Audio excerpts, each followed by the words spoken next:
Hello, ladies and gents, boys and girls, people of all ages, sexualities, and more, and welcome back to another series review. And today's series review is none other than Agtha All Along.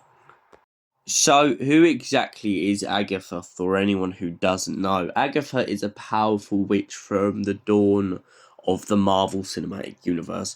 She essentially was one of the early witches back in the time of the Salem witch trials, and she destroys her own coven, using their power against them and taking it for herself.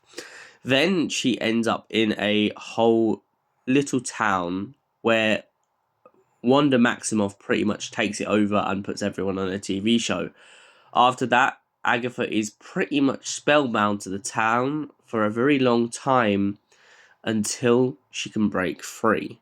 After eventually breaking free from the spell and trying to reinverse herself in the town, Agtha finds that she is absolutely hated and retorted by everyone in the town.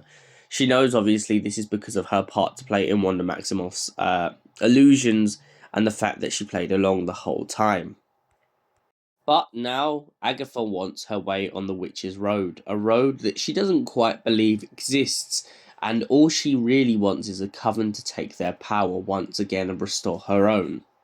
So, with the help of her former girlfriend / Death, they both go in search of the coven and bring them together. And to make it even worse, it turns out that Agtha has a new witch on her side, a young lad who doesn't quite know why he can't say his own name. She later goes on to learn that Wiccan is this boy's real name, and Wiccan is the son of the Scarlet Witch. As they go down the Witch's Road after being hunted down by a dark force of witches, it turns out that each and every single one of them wants something on the path, on the way down the Witch's Road.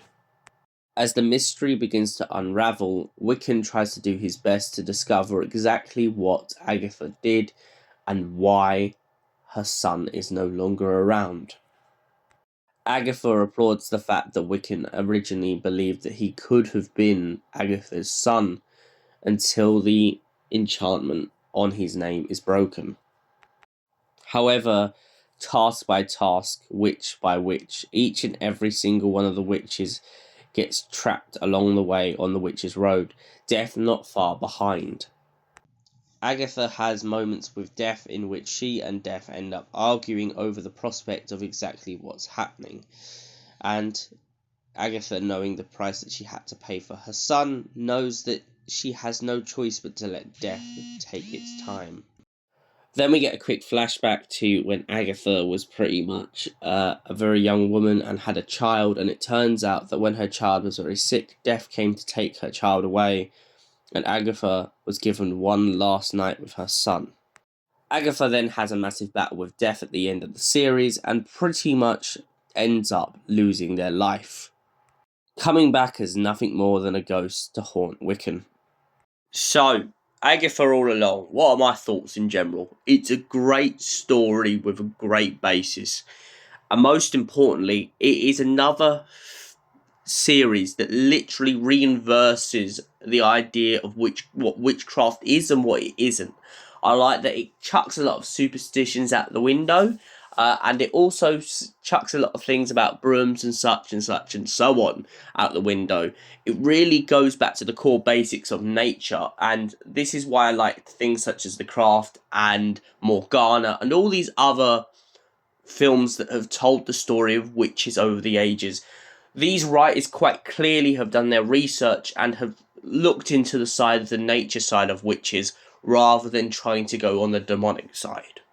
And for that reason, I give Agtha All Along a solid 8 out of 10. Thank you for watching, and we'll see you in the next series review. Goodbye for now.